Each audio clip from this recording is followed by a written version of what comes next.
Okay, take two. This morning it's dark 30 out there, and what I want to do is I want to pressure can up my tomato sauce. So I'm starting early before it gets hot. And so what you're going to need to do first, this is what I do. Hold on just a second, let me show you. I take my tomato sauce out of the fridge because you don't want to leave that out overnight, it'll spoil. So as soon as it cooled from yesterday after making it, I put it in a big Rubbermaid thing, put it in the fridge. Take that out so that can get up to boiling point. And then over here, I have my big, I think it's a 23 quart Presto canner. So then next what I want to do, excuse me, is fill it up with the recommended amount of water. And on the inside of this one, it has grooves to where you should fill it up. You don't want to underfill it or overfill it. Okay, so I have my canner filled up to the point where it recommends with water. Then I always put a little splash of vinegar in my water. Keeps your jars a little cleaner. People say, there are some people that say don't do that, it'll start pitting your canner, blah blah blah blah blah. That's what I've always done, so that's what I do. So then I put this on a back burner and I just kind of put it on a lower temperature. Helps if I turn the right burner on, just so it can kind of simmer. So the trick to this, to keep your stuff from getting siphoning, which is where the liquid comes out of your jars, and yeah, it just makes a big mess and it's not really that safe for you. The trick to that is hot canner, hot jars, and hot food. If you're doing cold food, you need a cold canner and cold jars. It all has to be the same temperature. Okay, so we've got our canner getting ready to simmer, so we'll have hot water. We've got our, what we're canning, our food. I'm going to turn it up just a hair. And then the other thing is, I have been sterilizing my jars in the oven. So what I do is I put them on a cookie sheet. I always put a couple of extra jars, just from experience. There's nothing worse than going to put your food in the jars and you don't have enough jars. If you have too many, great. If you don't have enough, then it's a pain, because then your ratio to hot canner, hot food, hot jars goes down, because then you have to re-sterilize some more jars. So it's kind of like you have to start the process all over again. So what I do is I put all my jars right side up, clean jars, on a cookie sheet. I put them in the oven. I turn the oven on 225. Once it reaches that point, which it has, I'm going to sterilize them for 10 minutes. A lot of people say when you pressure can that you don't have to sterilize the jars. I'm one of those fruit bags that still sterilizes my jars. Then the next thing you want to do is use canning lids. I haven't tried to use used canning lids yet, but I do save all of my canning lids. So what I'm going to do, I just bought one of those lid openers. Let me show it to you. I'm very excited about it. 4 jars makes this, and you just put it on your jar, lift up. It has a little tine right here that goes under the lid. This part goes over the lid, so you lift it up off of there, and I'm telling you what, I can't see any dents, creases, or anything in the lids I took off yesterday. So when I went to Idaho to the Homesteaders Convention, I bought one of these, and I've been using their lids for probably 6 months now. I don't know, and I've not had, I think maybe I might have had one that didn't seal, and I don't think that I cleaned the top of the jar properly, so it wasn't even their fault.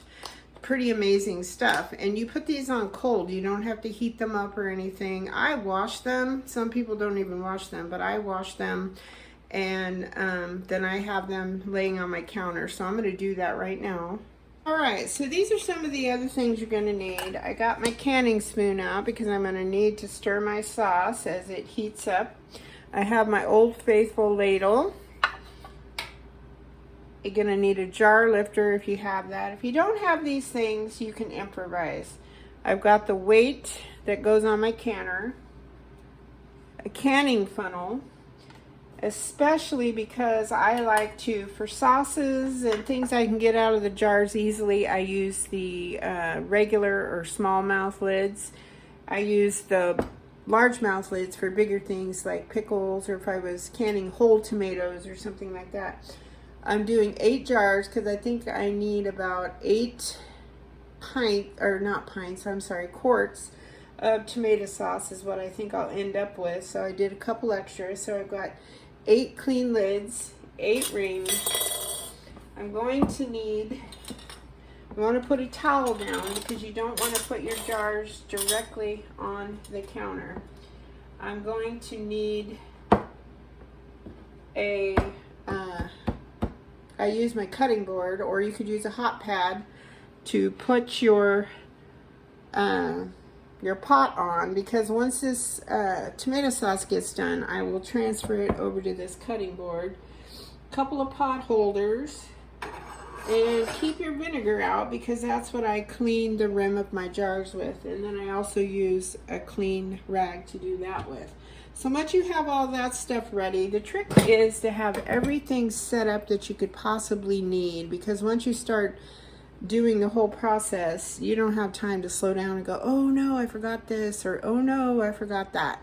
So let's come along. Once this gets heated up, then the canner gets heated up, we'll proceed. Okay, the timer went off for my jars. I just keep them in the oven, keeps them out of the way, keeps them hot. As I'm waiting for my sauce, I'm going to give that a stir. It's starting to heat up. My canner water is starting to heat up.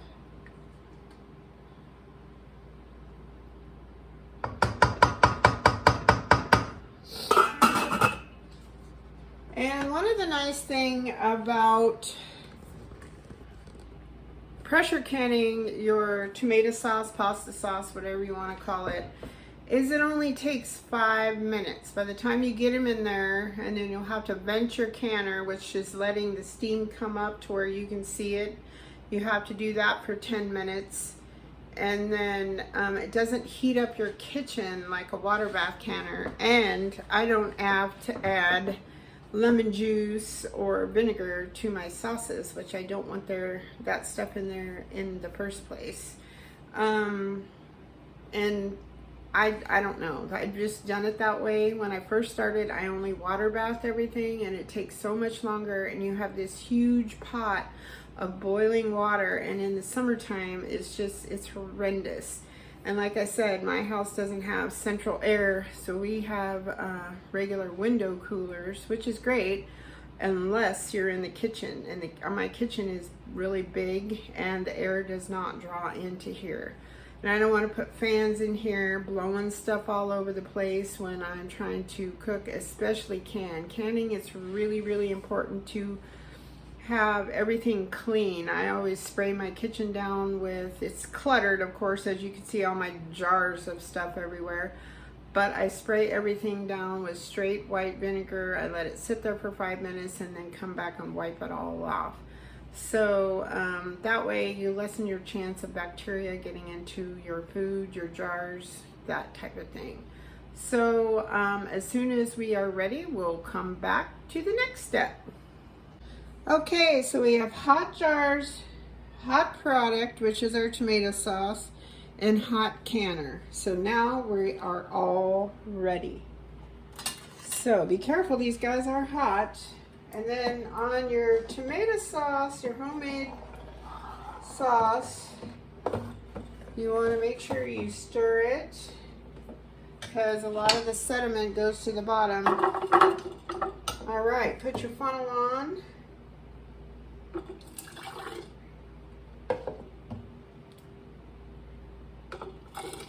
And you just add your sauce, and you want to leave at least a 1/2 inch of headspace. And it'll tell you right here on this little funnel. And then there's a trick. This is a 1/4 and this is a 1/2. And down to the neck is 1. So certain things require certain headspace. Excuse me. So you just want to really carefully do your research and find out what you're going to need for your particular food that you're canning.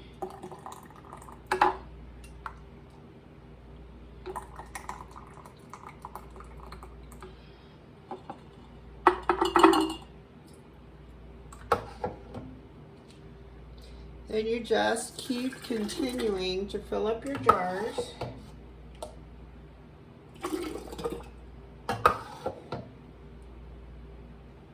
And it goes pretty quickly once you get to this point. Unless you're canning meat or something like that. Meat takes like 90 minutes. It takes quite a while. But if you were to water bath the meat, it would take 3 hours. So when you're doing something like that with water bath, you've got to also have something on the stove or have one of those electric water heating up appliances. So there's some additional steam that you've got going on.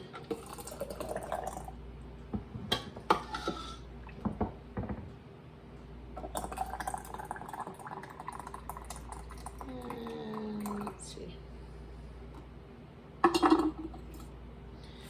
So we might not even get 6 quarts out of this, because I cooked it down quite a bit yesterday. But that's okay. I still have green tomatoes, which I make a green tomato sauce, and I do it just like I do this red sauce.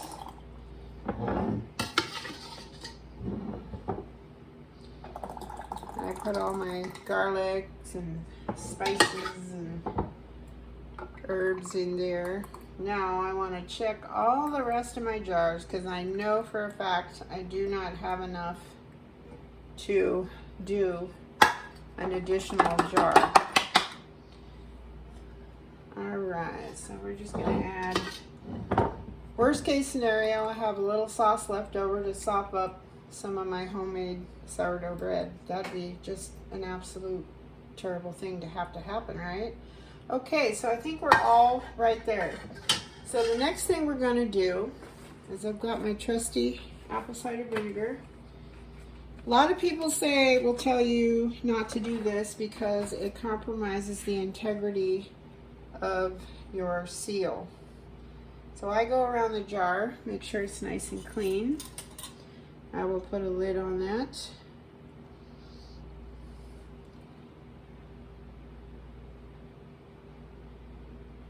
There we go. Kind of let it dry a little bit. There we are.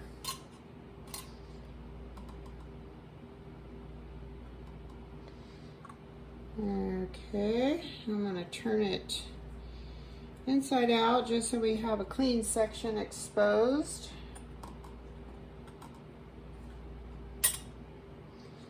And as you can see, we have ended up with 3 extra jars, which is okay. Like I said, it's much better to have too many than not enough. I managed to get a lot of sediment on this jar, so just want to keep wiping until it comes out clean.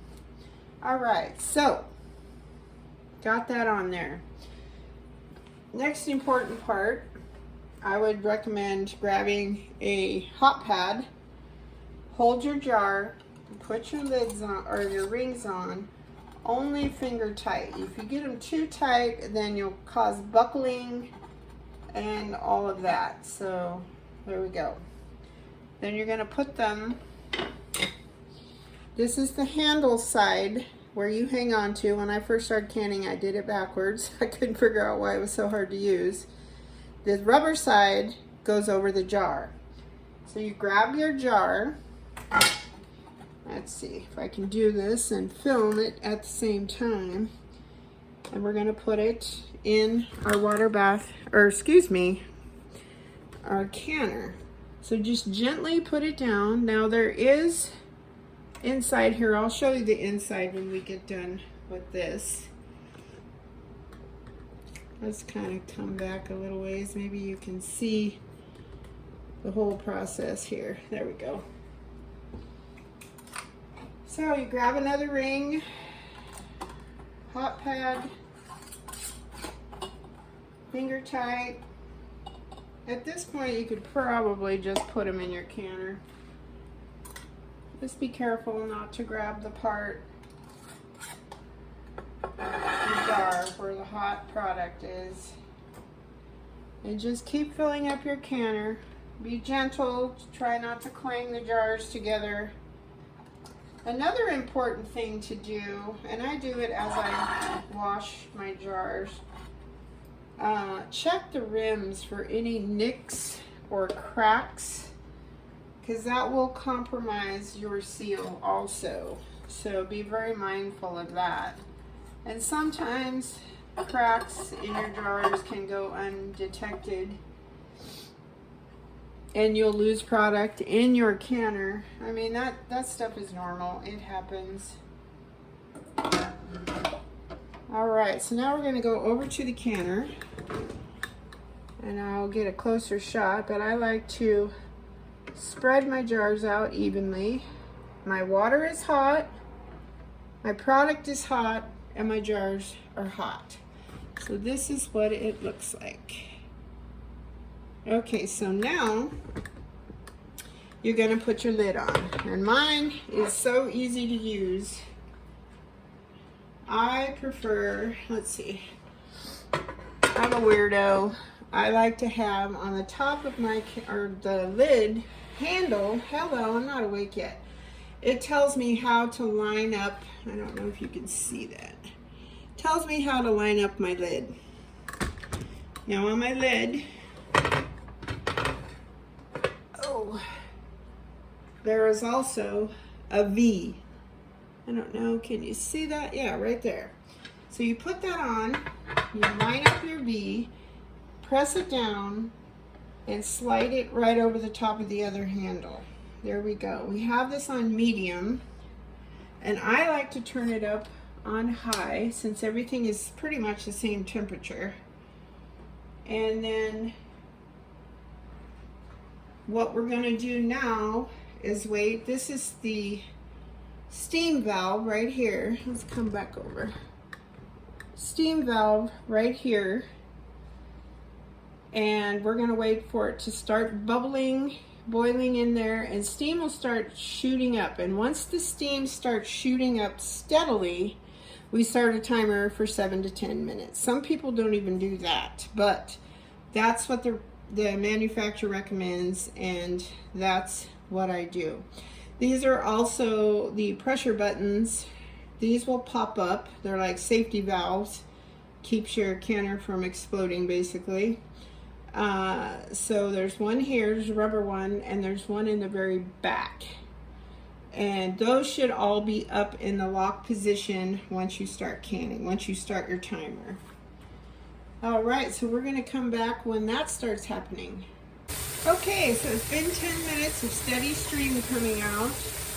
Now my particular canner is a gauge canner, but you still have a weight that you need to put over your steam hole. Don't be afraid of that steam, just hold it at an angle and put it on. Now what you're going to do is very carefully watch your gauge. My altitude is almost 3,000 feet.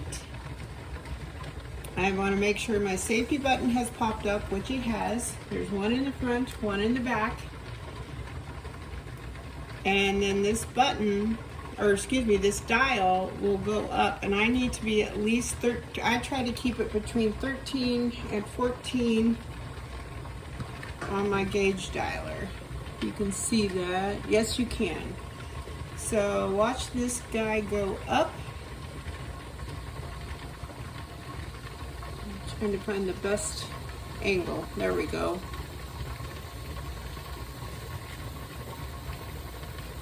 So that part's kind of boring, but you don't want to just walk away from this. This is really, really important. Okay, so I'm going to try to show you the steam coming out of here. I don't know that you can see it, but it is a steady stream of steam coming out. So I set my timer for 10 minutes.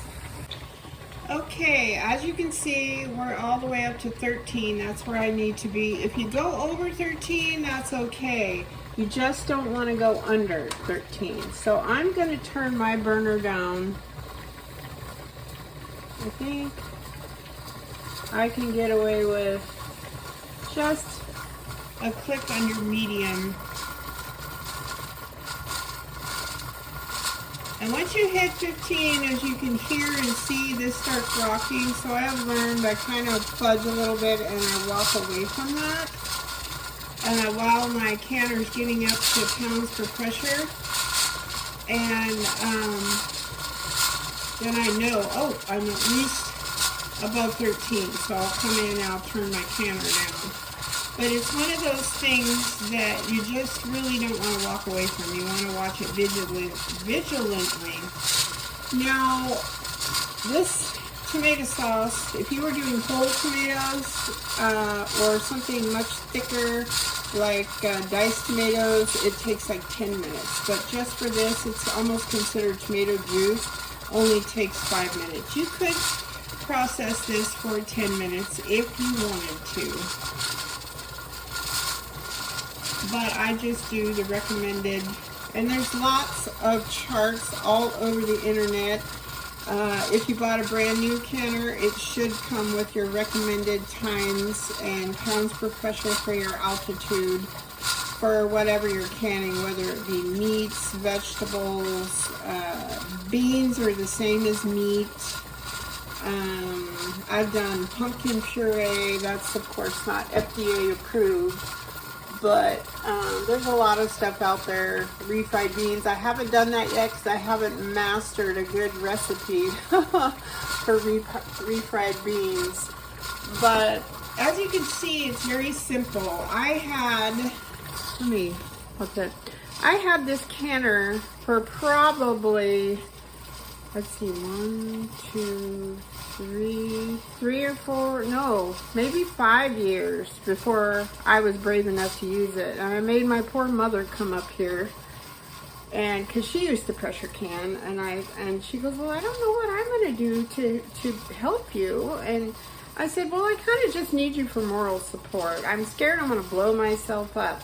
And it was the funniest thing. The first thing that I tried to can was chicken. I cut it into chunks because I was always making chicken salad for lunch. I thought, that's silly. I'm just going to buy some fresh chicken and can it.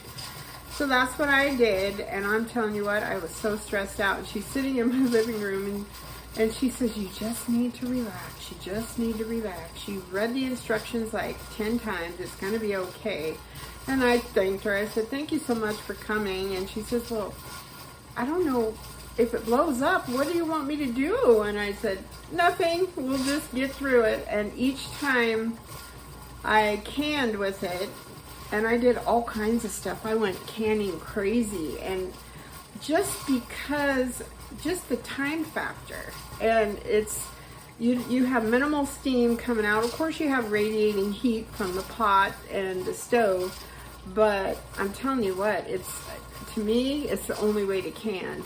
And if you're on the fence about buying a water bath canner, a steam canner, or a pressure canner, and you can only afford one, I would get a pressure canner because you can water bath in this, you can steam can in this. I've done steamed eggs, fresh eggs in this if you're doing a bunch. I've steam canned jams, jellies, I forget what else I did. Something else, preserves maybe. And then of course you can pressure can in it. So if you had to pick, I would pick a pressure canner. I'm not affiliated with my pressure canner by any means, but I'm telling you what, this thing is worth its weight in gold. And you you grow all these things and you spend all these months planting the seeds, growing them indoors or a greenhouse, and nurturing them along until you get to the harvest. And you get to the harvest, and there's such a thing, as Jessica Sauer says, the burden of abundance. And you have all these things that are like, oh, what am I going to do with them? Well, your friends are sick to death of your zucchini but are too nice to say something about. Or, I mean, anything that you can preserve, throw it in here. I had so much pumpkin last year, I'm like, what in God's green earth am I going to do with this stuff? So I roasted it, I pureed it, there's our canner. Okay, so next, I'm long-winded this morning, my coffee has kicked in. So back to our canner. So we're gonna turn off our timer, turn off our burner.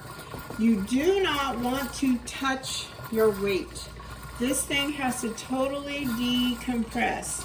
Some people move it off of the burner so it does it faster. Some people just leave it right on the burner. My burners, this is an old glass top stove. That's why I scrubbed it and I can't get those rings off. But so it takes a while for the heat to come down, but the slower it decompresses, the better. I think you get a better seal, and I think you get less siphoning, which is where the liquid comes up out of your jar. So what we're going to do is we're going to let this gauge come all the way back down to 0. Then we're going to wait about 10 minutes. Then we can take our weight off. So we'll be back for that part.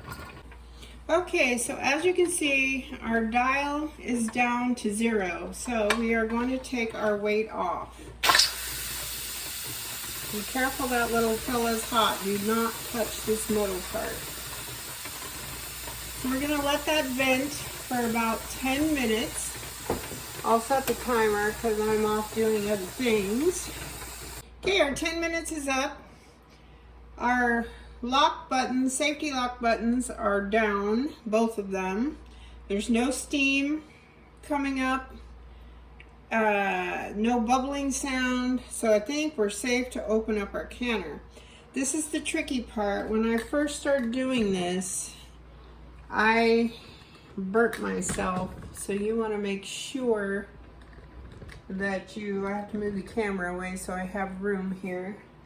But you're going to open your canner, just twist it, and you're going to lift it up away from you. I'm going to move this. So I don't like to set this lid on my countertop just because it's super hot. So I'm going to put this over here closer to me. Then we're going to lift this guy up and push it away from you. Do you see all that steam? You probably couldn't see it, but there's a lot of steam coming up. And then I just set it gently on the counter. And my water is not red. I don't think I had a whole lot of siphoning, which is a good thing. So I'm going to show you what everything looks like. Water's still clear. I can definitely smell the sauce though. It smells delicious, making me want to have spaghetti. All right, so now our goal is to remove these gently to this towel. Then we're not going to touch them for 24 hours. Oh, look at all the pretty herbs in there. I'll show you one up close here in a minute. Gently take these guys out. Try to spread them out so they can cool.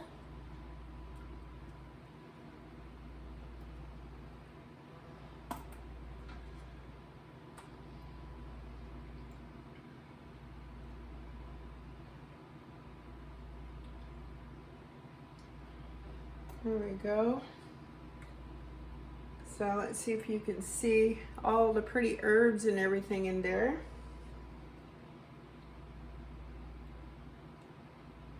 Okay, so now what we're going to do is we're going to give these little beauties 24 hours to cool. Once they're cool, we are going to tap the lids. We're going to make sure each one is depressed. There's like a slight little button on top there. I don't know if you can see that. at this angle. There's a little raised button there. You have to be at an angle to see it. That needs to be pressed in naturally, of course. You don't want to press those in. I always, and then if that's the case, I take the rings off, and then I kind of try to hold the product by the lid itself, make sure it's a nice seal, and then you're good to go. And then I go ahead and mark them. I'll say tomato sauce, and then I put the month and the year. They never last that long, but at least I know exactly when I canned them, or if it's a bad batch or something, it will show up. I mean, I'll know which ones, and I could possibly dump the rest, but I've never, knock on wood, had that happen. So that's okay. That's all there is to it. We have made our homemade tomato sauce yesterday, and this morning we canned it. So thanks a lot for coming along with me, and hopefully you learned something. And I hope the sun is shining where you are. Have a great day. If you have any comments, just pop them in down in the comments section. Questions. If you do a different way with your tomato sauce, just let me know. I'll talk to you later. Bye-bye.